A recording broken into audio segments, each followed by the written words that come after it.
Asbury Partners, which is the master developer, along with its affiliate, are the owners of the property located at block 4306, lots 1 through 8, which we know what to describe where that is within the city. We are under contract to sell this property to a affiliate of Living Homes. And we are here seeking your approval this evening to go ahead to the planning board and eventually to approve this as a developer as well, for the construction of 45 townhome units. We were in front of the TRC in the fall, and as you'll see in the presentation this evening, the TRC had comments about the architectural elevations, the design of the exterior of the building. And we worked hard in the last few months to refine those comments, to take into account the planning professionals' comments, the TRC's comments, to come up with a design that I think meets the objectives of the project. To get us started, I'm going to have Frank Levine, who's our architect, go through project location and the overall design of the project. We also have Brian left this evening to talk about the landscaping. Bob Curley, our site engineer, is here as well. Not planning on having him come up unless there's specific questions about the engineering, and Frank and Brian Black don't cover any presentations. And that, Frank, you could walk us through site location and what is proposed.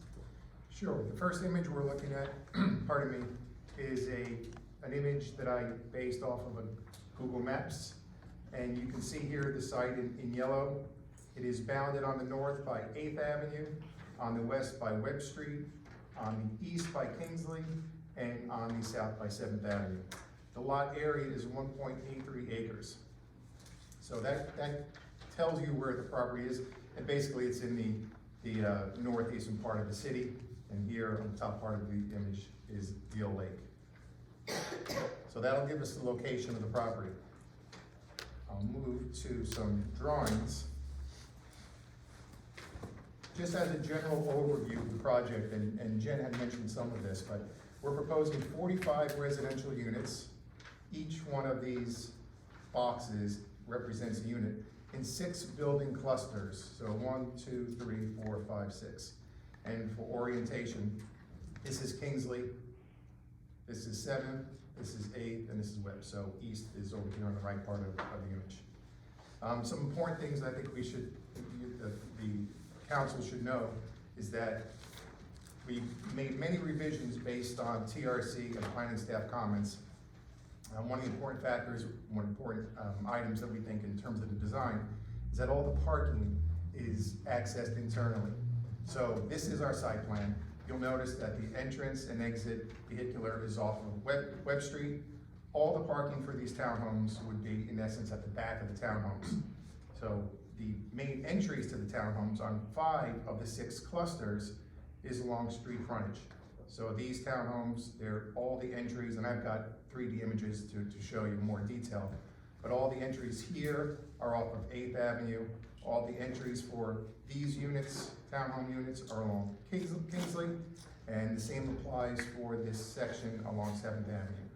With the exception of the 5 units that are in the center of the property. So these, obviously, because they're not on, there's no street frontage, will be entered from this access road. In terms of the units themselves, we've got 4-story clusters and 3-story clusters, and I'll zoom in a bit so it's easier for everyone to see. Let's just move this over a bit.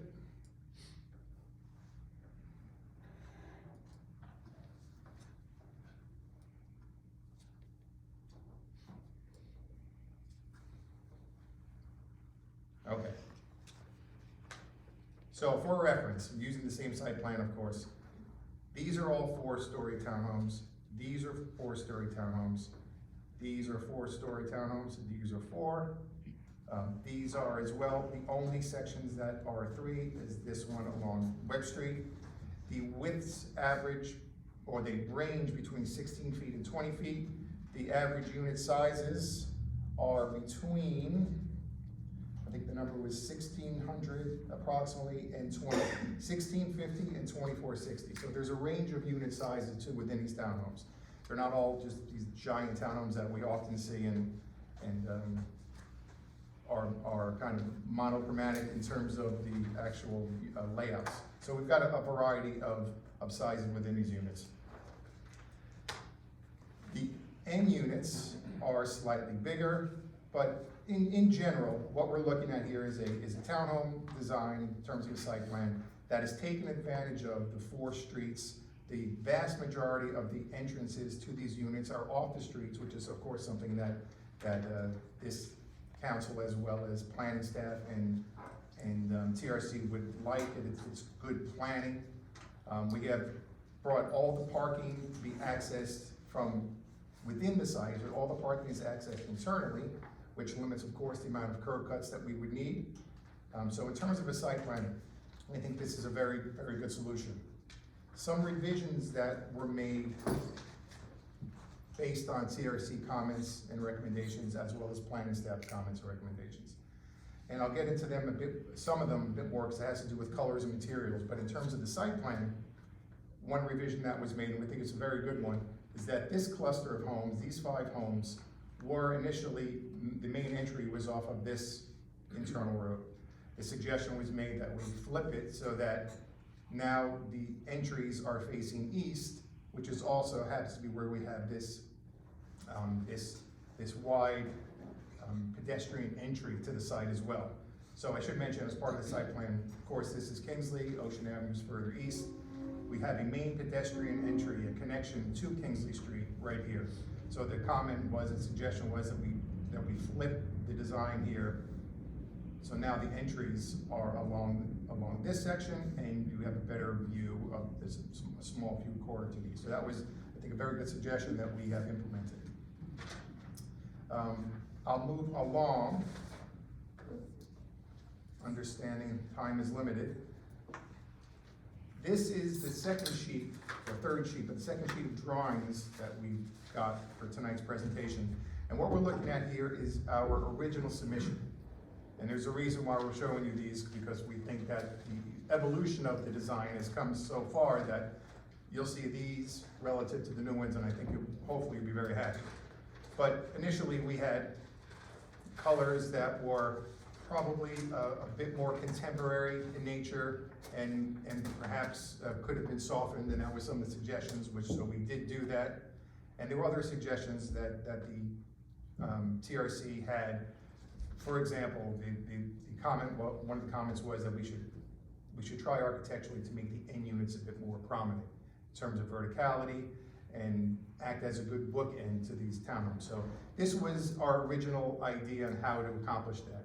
We have since evolved to the next image. So here, it's the same perspective, but you'll see that the color palette has changed. So we've used, and I know you've heard the term many times, coastal colors, but the colors here, in terms of inspiration, are colors inspired by the sea, inspired by the beach, inspired by the sky. I've got the actual names of all the colors we're choosing, but you'll see the difference. It looks less harsh, we think. It looks softer, and we think that it makes much more sense given our proximity to the actual Atlantic Ocean. There was also a suggestion that we simplify materials, and we've done that. But in terms of materials, we're proposing the vast majority of the facades to be covered in fiber cement boards, which are meant, in this case, to look like wood, but much more, they can handle the weather that the coast brings much better than wood would. And in terms of the specific designs, we've got horizontal lap siding. These are all combinations to kind of make a particular aesthetic. We've got vertical board and battens, the horizontal siding, as well as some areas of actual wood shakes. They're meant to look like wood shakes. So we think the materials make sense given our location, given the history of Asbury Park, and how we accomplished, we think, the end units being more prominent is we have brought up a section of the floor plate, 5 stories, small section which allows access for these 2 decks. Those decks are now covered by pergolas. So you'll see that the corners here are accented by pergolas. It's a nice we think, soft way of having the termination of the building at the corners, and always during the daytime allows for very interesting shadows. So we think that was successful. This view is along Kingsley, but you'll see these are all the entries to the building cluster along Kingsley. You'll notice that they're raised up high, but we're required to do that given our location and proximity to the, within the flood zone. So we're part of it required to lift all these floors up. We've done that, but yet still have separate entries all along Kingsley. So we think that was successful. Other changes, well, I'll go through the other drawings, you'll see. But we talked about the colors, we changed that, I just described that. There were small changes that they wanted. We extended a foundation section here just to allow for more screening of the cars behind it. But I think this image specifically tells the story of what we're proposing. I've got many others, we can go through them quickly. This is that scene perspective, how we think it'll look at nighttime. Brian, the landscape architect, will talk about all the proposals in terms of landscaping. Another view, this is along Kingsley, looking west. You can see the same idea. We've got the pergolas at the corners, which we think kind of accent those edges. Same perspective, evening. Straight on view along Kingsley, highlighting the entries to each of the townhomes. You'll see that each one has its own stair entry with landscaping surrounds. And the same perspective at nighttime. Theme continues along 8th Avenue. And finally, that 8th Avenue view in the evening. Some more information that I should be talking about, let you know. We're required to have 67.5 parking spaces. We're proposing 114. So I think that is a good thing. In terms of the heights that I had talked about, there's a combination of 4-story and 3 stories. Those 4-story structures are 46 feet in height. The 3-story structures are 38 feet in height. And let me confirm that I've gotten all the revisions to let you know about. So it's materials. Yeah, so I think that's really it in terms of what we wanted to show tonight and the evolution of the project. We think that we've captured all the comments and suggestions that both TRC and planning staff had with this revised, evolved design. And I'm happy to answer any particular questions.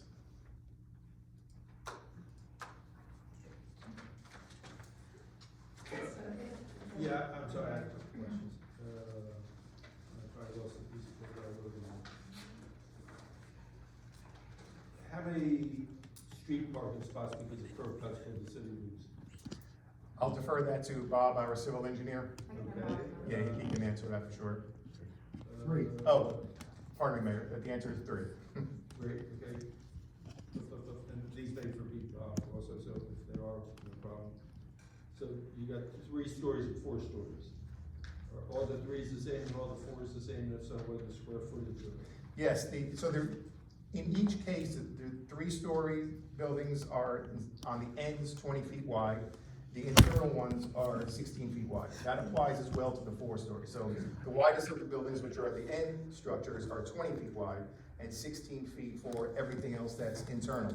In terms of areas, they range from the 3-story buildings that are narrow, so those would be the smallest at 1,650 square feet, and the largest being the 4-story, which are at the wider dimension of 20 feet of 2,460 square feet. So there's a range between 1,650 and 2,460. I think that's all the questions for you. I think there's 2 other ones that were not major. Required for Bob, and I just wanted to ask him that. If you want to ask them now, then I have Bob. Okay, so say this goes forward and goes to the planning board, what's the projected time frame for this to be started and finished?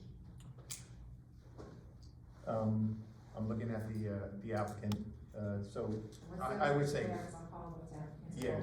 What? What's the other question, so I will call. Okay, this is, you can come up with the planning board.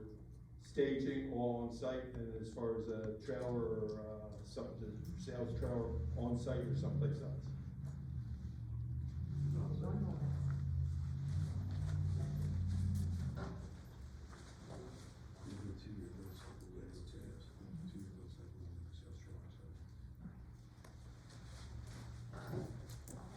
So the build cycle should be about 2 years, and the sales trailer is intended to be on site here.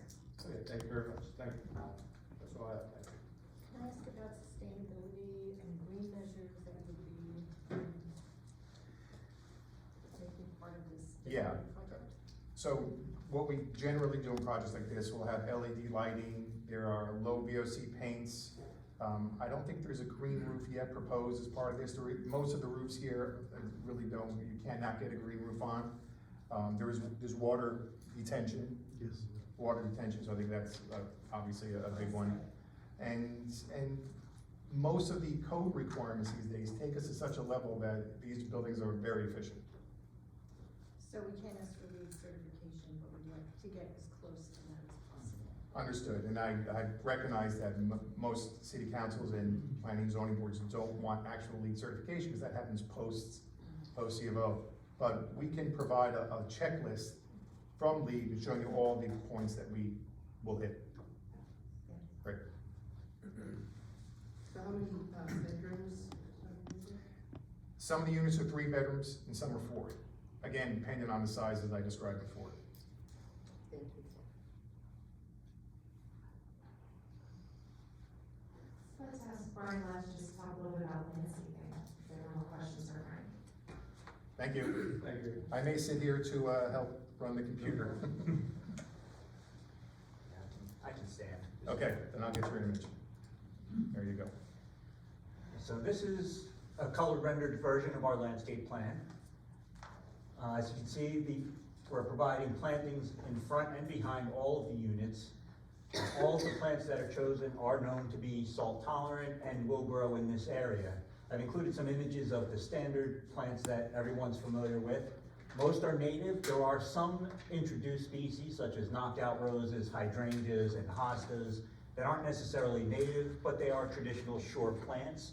And they're certainly what people expect to see when they come down to the shore.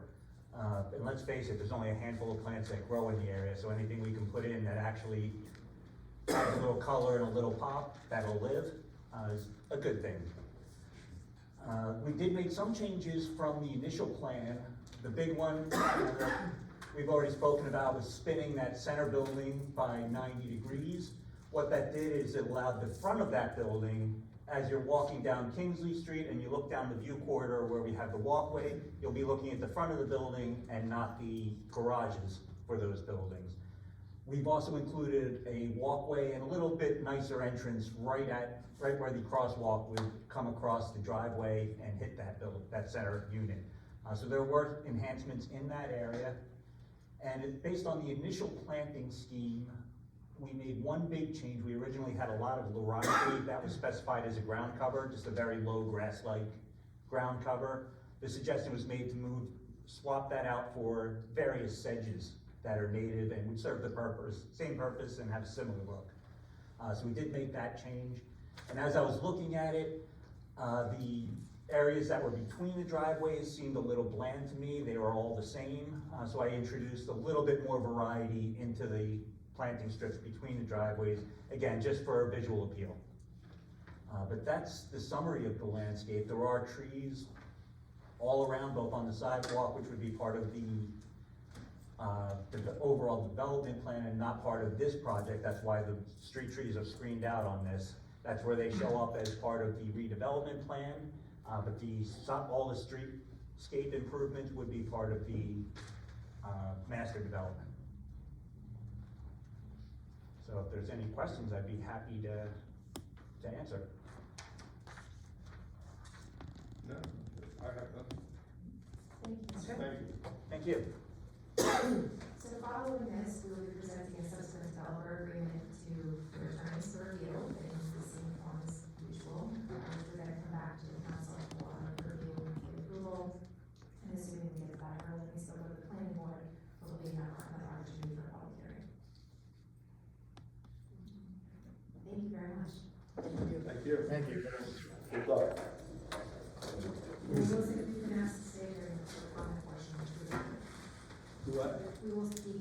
Yeah, because you know how we do it. Thank you.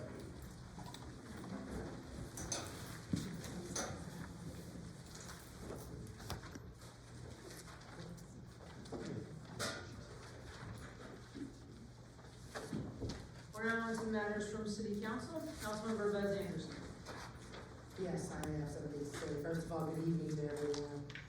And I know that I'm speaking not only for myself, but I believe also for Deputy Mayor and Council Member Wheeler, and our new city manager, and our attorney. We are absolutely delighted to have our mayor back with us. We have missed you. You look fabulous. Yeah, I missed you. We've all missed you, and so just welcome back. Well, thank you, and I'm sure 2 weeks from now, you're gonna say, what the hell are you doing back? Probably so, but right now we love Thank you very much. Thank you. Councilmember Chapman. So I just wanted to let everyone know that, Councilwoman Clayton and I will be hosting a coffee with a council person, tomorrow at 10 o'clock at County Love Market. If anyone would like to come out and share any thoughts or concerns or ideas, come on out, we're buying coffee, so we hope to see you there. Please come out and spend the morning with us. Thank you. Deputy Mayor Quinn. Yeah, we have a event going on this weekend at the Berkeley Made or Sold in Asbury Park, which are products that have been made or are being sold in Asbury Park. A surprising number of products are made in Asbury Park. It's a free event. There'll be tables for you to look at products, buy products, and talk to folks. So that is at the Berkeley, and so yes, 12 to 5 Saturday, 12 to 5 Saturdays, we'll see you there. Thank you. Mayor Moore. Nothing, thank you. Matters from the city manager. Nothing, thank you. Thank you. Matters from the city attorney. Nothing at this time. Thank you. We're now on to public participation. I motion to open meeting to the public. Move. Second. All in favor? Alright. Public participation portion is now open. Any member of the public who wishes to speak, please use the microphone, state your name and address for the record. There will be a 3-minute time limit for each speaker.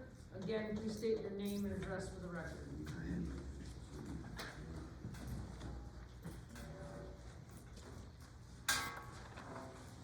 Good evening, my name is Gregory Eugene. I am a resident at 300 Emery Street.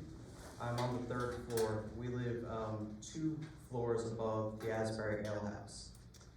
We've been having trouble sleeping, and we've been calling the police department, making complaints.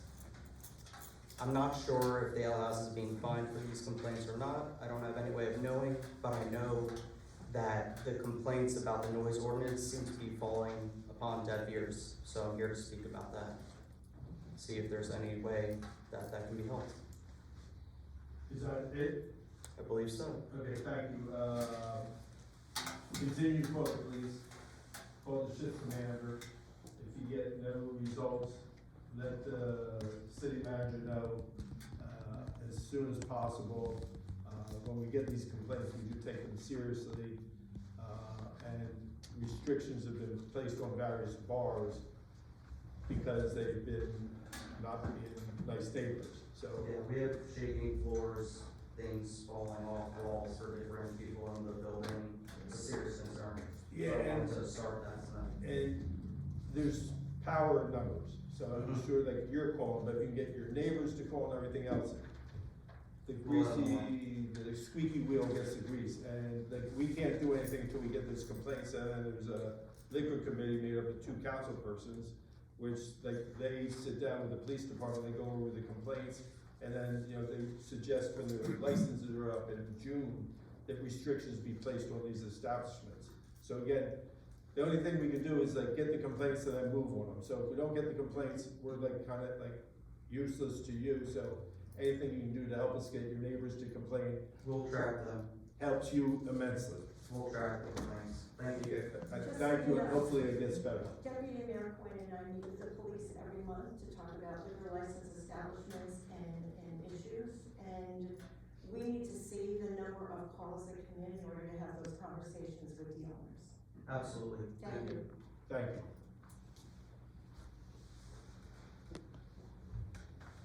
Hi, Mike Sizorek, 305 8th Avenue.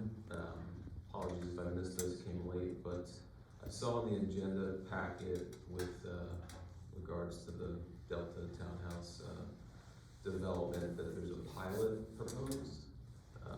Just trying to get more information on what that is, what's the approval process, why it's being proposed. What's your question, will a pilot be given? Yes. Yes, the waterfront development, go back to 2002, says any development for sale in the waterfront redevelopment plan automatically gets a pilot. Now, as far as what the numbers are, it's way too early to say, because we have to look at their pro forma and everything else, and it's based on that. And then if they say, hey, these units are gonna sell for 500,000, then they sell for 800,000 or 900,000, we automatically adjust the rate up. So, you know, as much as we get like a good estimate, if they sell it for more, the city gets more money, but they, by law, have to get a pilot. Got it, so the city has no leeway or say in that. In the waterfront redevelopment zone, none whatsoever, for any project that's for sale. And there's no affordable housing requirement or anything, right?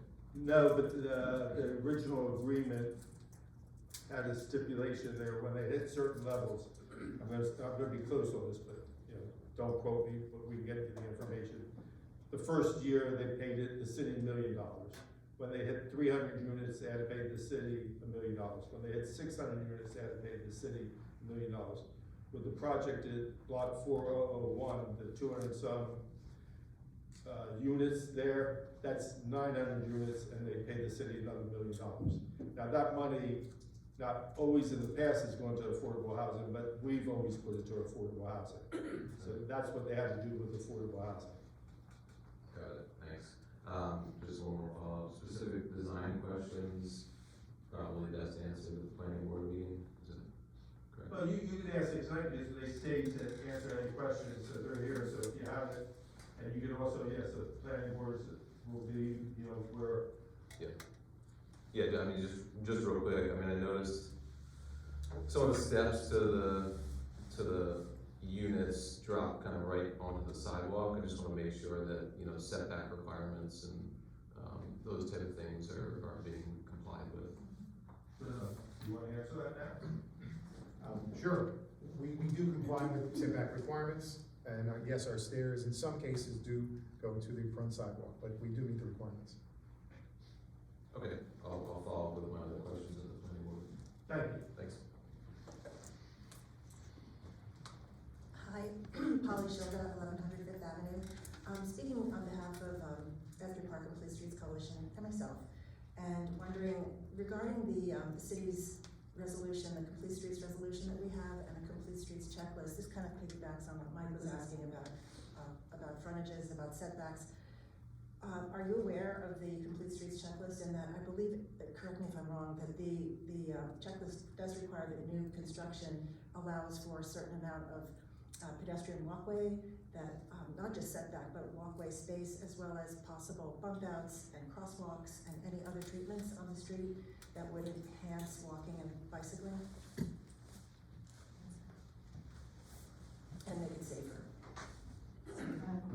When I answer, I'll come back to you, it's just the setup here, so I apologize. In the waterfront redevelopment area, there is an ordinance called the infrastructure component report that was adopted by ordinance that has very detailed specifications about all of the streets and their layout and how they're required to be built.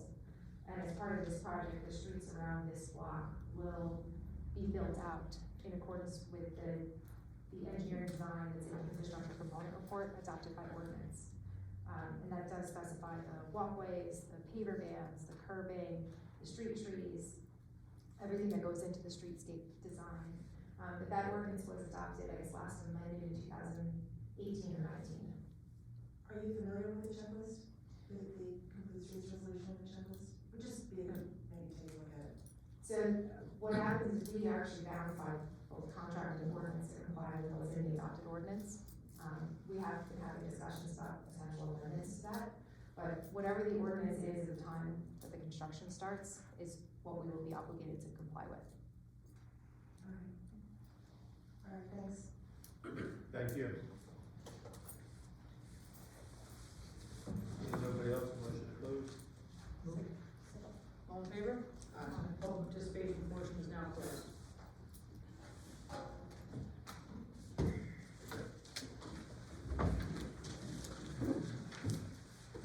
We're on to the minutes. I have the executive meeting minutes and reorganizational meeting minutes of January 22nd, 2024. Do I have a motion? Move it. Second. Councilmember Bez Anderson. Yes. Councilmember Chapman. Yes. Councilmember Clayton. Yes. Deputy Mayor Quinn. Yes. Mayor Moore. This is the minutes, The minutes. abstain. Thank you. We're now on the consent agenda resolutions. All matters listed on consent agenda are presented collectively to the city council and will be considered for approval with one vote.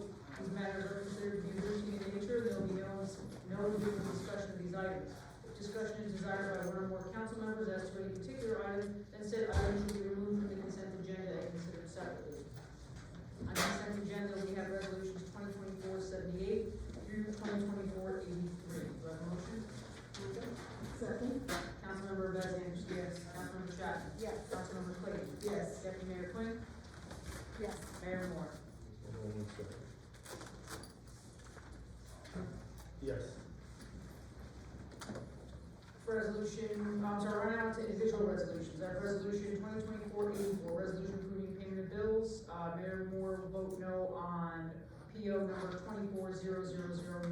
Do I have a motion on the resolution approving payment of bills? Move it. Second. Councilmember Bez Anderson. Yes. Councilmember Chapman. Yes. Councilmember Clayton. Yes. Deputy Mayor Quinn. Yes. Mayor Moore. Yes. Resolution 2024-85, a resolution authorizing the purchase of software needed for recreation and PAL. Second. Councilmember Bez Anderson. Yes. Councilmember Chapman. Yes. Councilmember Clayton. Yes. Deputy Mayor Quinn. Yes. Mayor Moore. Yes. Resolution 2024-86, resolution authorizing snow plow repairs needed. Move it. Second. Councilmember Bez Anderson. Yes. Councilmember Chapman. Yes. Councilmember Clayton. Yes. Deputy Mayor Quinn. Yes. Mayor Moore. Yes. Resolution 2024-87, resolution authorizing payment to Holiday Designs for the installation of holiday lighting and display through Community Development Block Grant CDBG funding. Move it. Second. Councilmember Bez Anderson. Yes. Councilmember Chapman. Yes. Councilmember Clayton. Yes. Deputy Mayor Quinn. Yes. Mayor Moore. Yes. Resolution 2024-88, resolution authorizing the annual renewal of all traffic solution software. Move it. Second. Councilmember Bez Anderson. Yes. Councilmember Chapman. Yes. Councilmember Clayton. Yes. Deputy Mayor Quinn. Yes. Mayor Moore. Yes. Resolution 2024-89, resolution authorizing the annual service agreement for mobile data service coverage. Move it. Second. Councilmember Bez Yes. Anderson. Councilmember Chapman. Yes. Councilmember Clayton. Yes. Deputy Mayor Quinn. Yes. Mayor Moore. Yes. Resolution 2024-90, resolution authorizing the annual renewal of Adobe. Move it. Second. Councilmember Bez Anderson. Yes. Councilmember Chapman. Yes. Councilmember Clayton. Yes. Deputy Mayor Quinn. Yes. Mayor Moore. Yes. Resolution 2024-91, resolution authorizing the professional services contract for state police accreditation maintenance. Move it. Second. Councilmember Bez Anderson. Yes. Councilmember Chapman. Yes. Councilmember Clayton. Yes. Deputy Mayor Quinn. No. Mayor Moore. No. Resolution 2024-92, resolution authorizing a professional services contract to Hackensack Meridian Team Health PC for employment exams and physicals. Question? Move it. Moved in second. Move it. Second. Question. Question. When we talked about that, Lily, remember there was a, I forgot to follow up on it. I did follow up with HR and, I think that what we need to do is go through with this and then at the end of the year, we will talk about it, what we need to do. Okay, I also had conversations with Mayor Moore about it. okay. So these have to do with the physicals. There's Right. discrepancies on different departments having different Right. amounts of money for different physicals. Right. Correct. Yeah. So I have a follow-up question, and I had no problem with the amount of money being charged for police and, fire for physicals, because I think it's well needed. My problem was, the physical for a crossing guard is more than a physical for a guy at DPW who's emptying garbage. Yeah. So that makes no sense, because, you know, the guy with the bad back is gonna get a $200 physical and gonna sue us because he always had a bad back. So, truthfully, I can't wait a year to change this. If you wanna separate that one, or if you wanna table this and get us new numbers for the next meeting, I'm open to either one. I mean, it just makes no sense to me that a crossing guard physical costs $350, but somebody's gonna lift 50 to 60 pounds constantly all day long, the physical's $200. So basically, and again, I'm the one always trying to save money here, I'm just saying, it's money well spent to give a good physical to make sure people are not hurt before they come to the city and then sue us for a pre-existing injury. Understood. All right, you wanna do a motion on table? Yes. Is that Yes, best for you? please, that would be good, so I could look into it. Right, and we can straighten this out and have this back on the next agenda. Sure, that's no problem. Okay, so to make a motion? Yeah, I'll if make a that's your motion. intention, we need a motion and a second to table. I'll make a motion to table. I second. Thank you.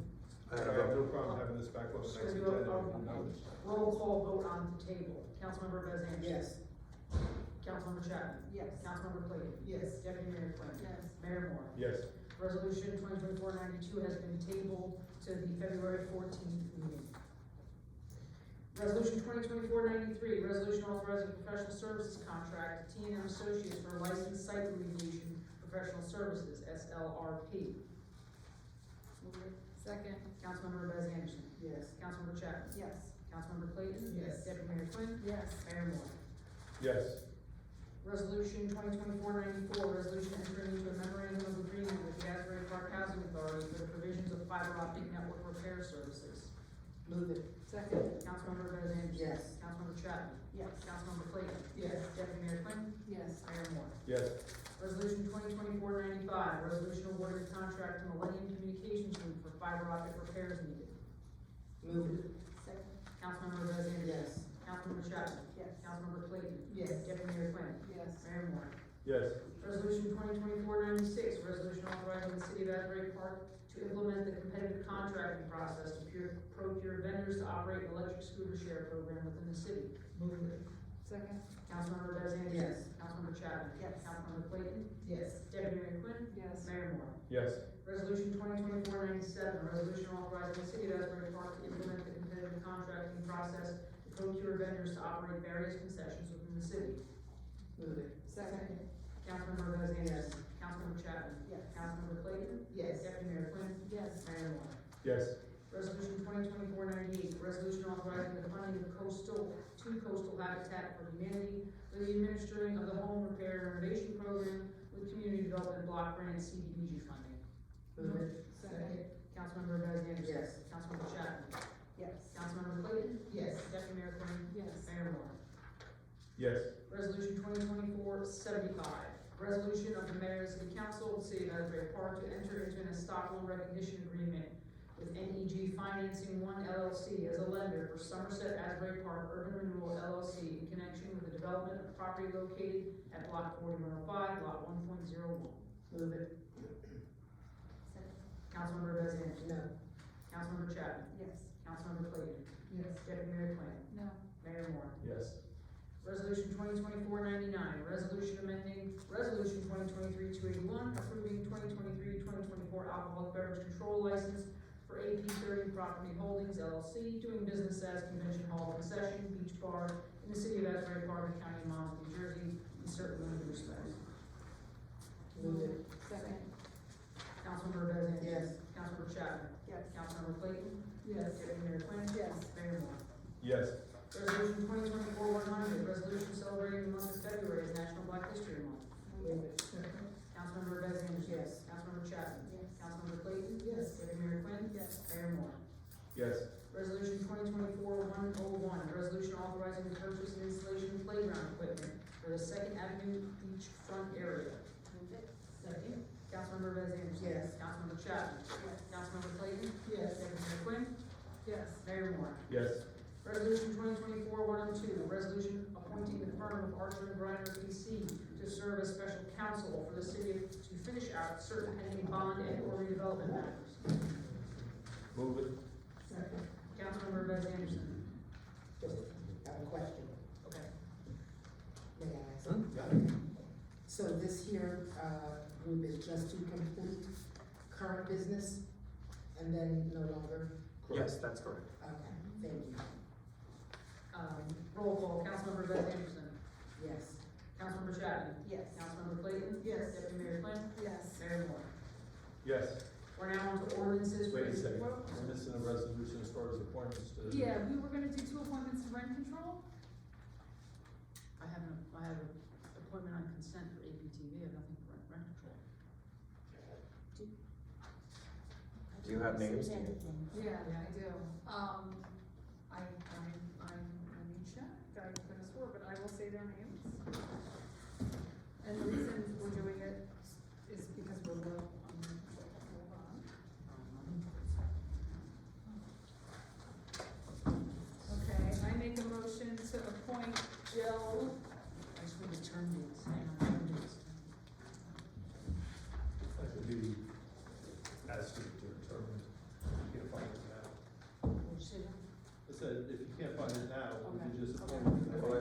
set terms, within the ordinance.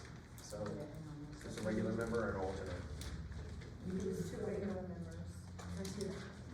And I remember there are specific designations for some of the members. You have landlords, tenants. Who's Jill and Kathy Bigham, and you know what, Lisa, it's in my drafts. It's in my drafts to you. I Okay, didn't fine, send it. no biggie, so, what are the names? Jill OCC, I'm gonna spell it as, let me do the one that I can spell. Kathy Bigham, Bingham. And Kathy's a property owner, right? Kathy's a property owner. And then Jill, and then I'm gonna send you this email, Lisa, which of course I got. Can't spell the name. No, I can't spell her last name. Occupant. And she's Renter. So Jill is gonna be alternate, yeah. She'll have to be an alternate.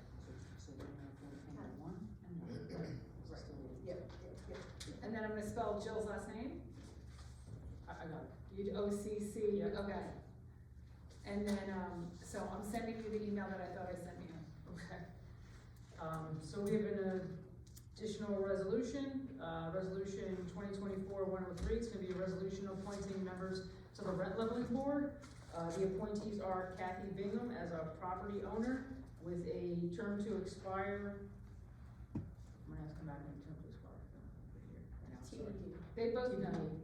And Jill Occupinti as alternate member number 2. Do I have a motion? Move it. Second. Councilmember Bez Anderson. Yes. Councilmember Chapman. Yes. Councilmember Clayton. Yes. Deputy Mayor Quinn. Yes. Mayor Moore. Yes, as the deputy mayor said, the reason this is being rushed is because there was complaints that there couldn't be a quorum to meet, so that's why it's being put on tonight. Thank you.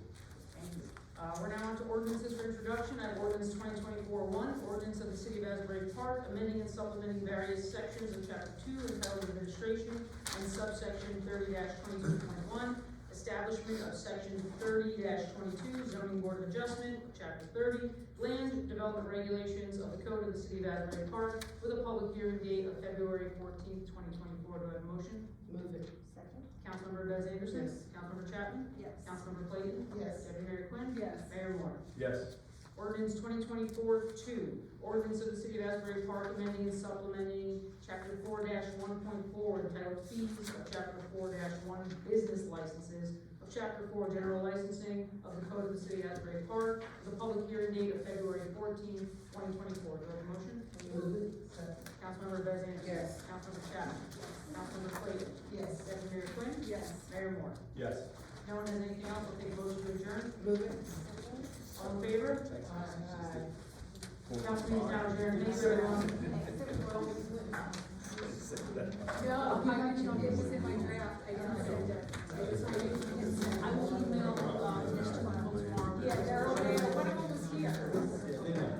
Yeah, one of them was here, she's from the Steinbeck building. Yeah, no, listen, that was my draft. I had a draft, and keep on